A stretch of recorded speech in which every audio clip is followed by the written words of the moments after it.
Okay, so let's talk about errors.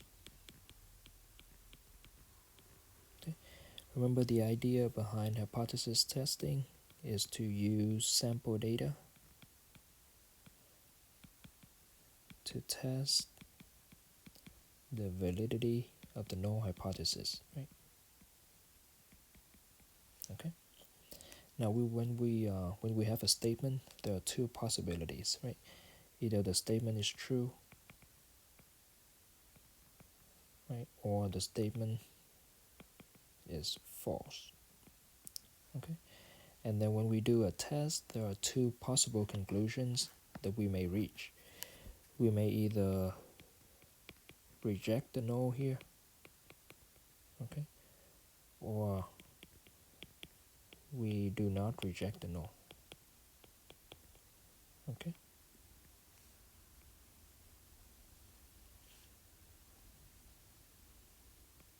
Okay. So now let's look at this table, right? Ideally, you want to be rejecting the null when it is false, so you want to be in this cell, or you want to not reject it when it is true. Okay. So you want to be either in this lower left corner, or you want to be in the upper right corner. Okay. But we're using sample data, right? Of course, we're gonna make mistakes every once in a while. Okay. So we define a type 1 error as the situation where we reject the null when it is true.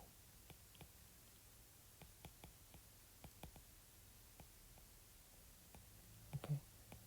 In other words, we reject the null when it should not be rejected.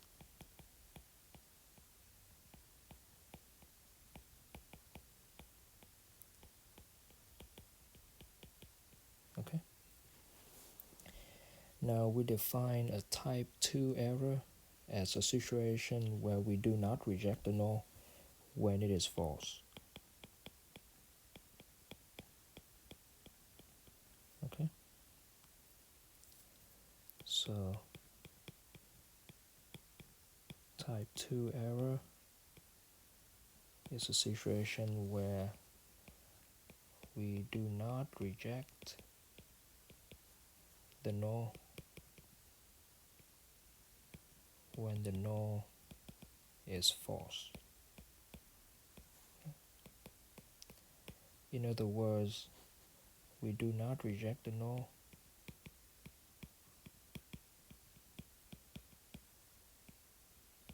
when it should be rejected.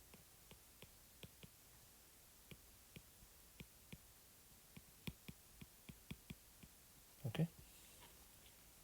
So those are the two types of errors that we run into when we do hypothesis testing. Okay. Now, when we do hypothesis testing, we often choose the probability of making a type 1 error. Okay.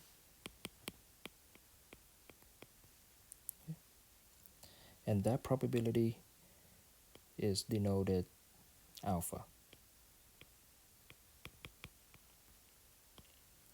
which is called the level of significance. Okay. Now, because this is a probability of making an error, right? We want to, ideally, we want as small a level of alpha as possible, right?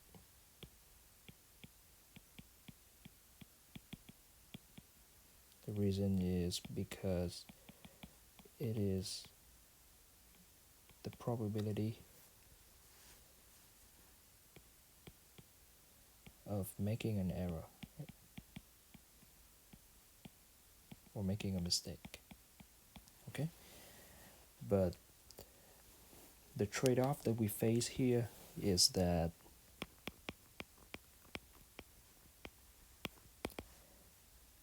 the smaller the alpha,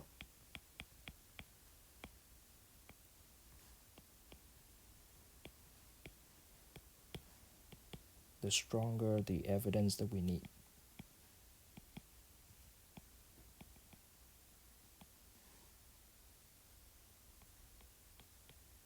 Okay, so let's look at an example.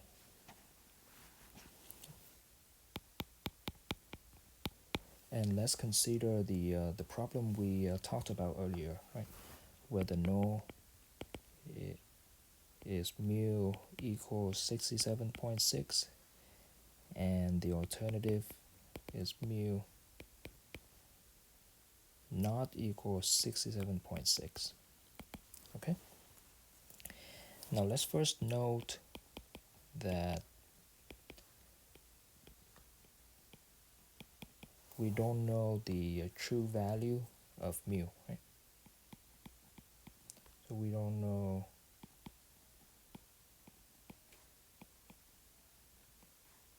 the true value of the population mean mu. Okay. In the first scenario, let's suppose that mu is equal to 67.6. Okay. Remember that we don't know what mu is, right? But let's suppose that it is in fact 67.6. Okay. In this case, our null hypothesis is a true statement, right? Okay. That means that a type 1 error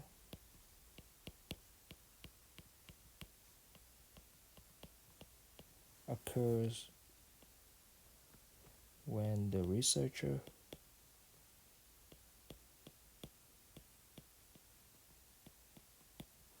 rejects the null. Okay. The reason is that he or she has rejected the null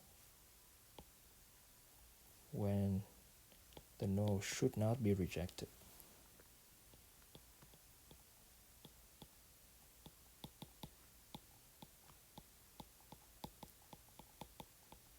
Okay. And the reason it shouldn't be rejected is that it is a true statement, right? Okay. So that's an example of a type 1 error. Now, let's instead suppose that mu is not equal to 67.6. Okay? That means that in this case, the null is a false statement, right? So a type 2 error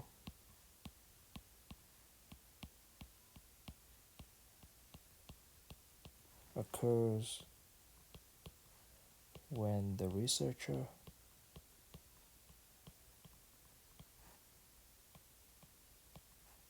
does not reject the null, right? Okay? And the reason is that he or she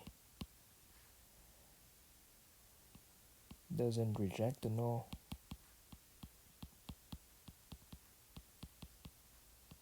when it should be rejected.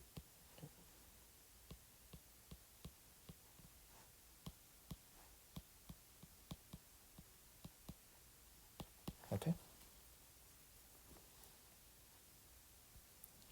All right. Now the last thing I want to say here is that when we do hypothesis testing, this is a very important point. Okay. When we do hypothesis testing, we never say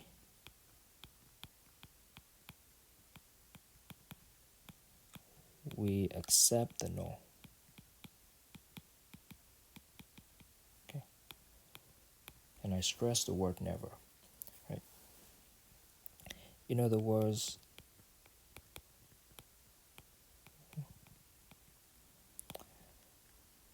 there are two ways to describe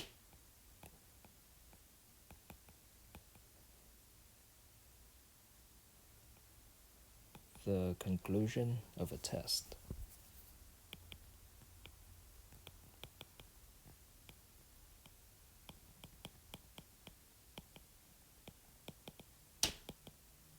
Okay.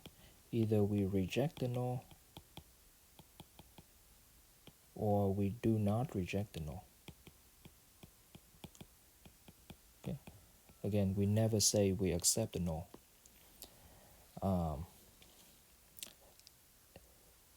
I think that the easiest way to understand this is to think about the justice system. Right? Okay. Imagine you being the prosecutor. Okay. As a prosecutor, what's your job? Your job is to present evidence, right?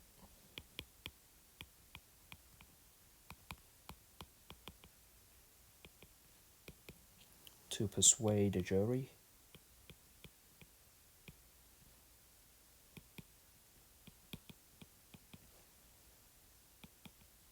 that the defendant is guilty, right?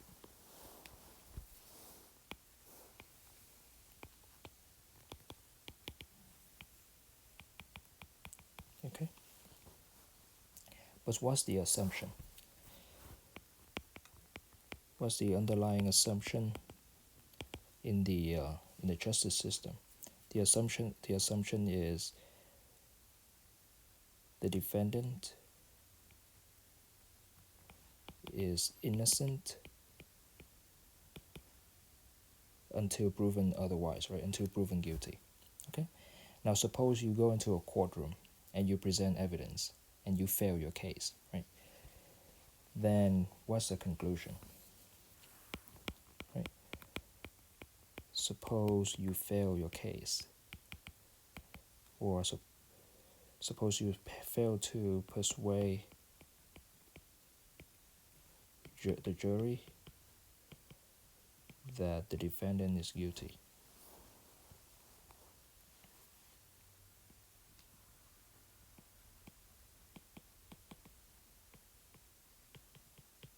Okay? Then what do we usually say? We usually say that the defendant is not guilty. Right? Okay? What we do not say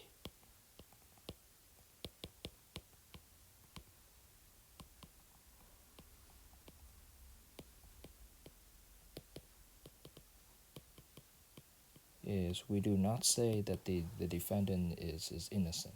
Okay? So in this context, think of the no as the statement that the defendant is innocent, and the alternative is that the defendant is guilty. Right? Okay? The fact that you cannot the fact that the alternative cannot be established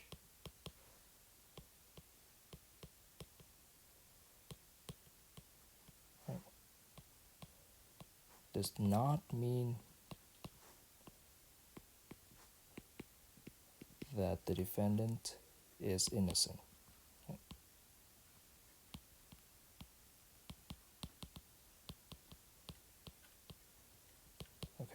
So instead of saying the defendant is innocent, we say that the defendant is not guilty. Okay? So same situation in our hypothesis test. When we cannot reject the null, when we cannot find evidence to establish that the alternative is correct, we say we cannot reject the null. We do not say that we accept the null. Okay?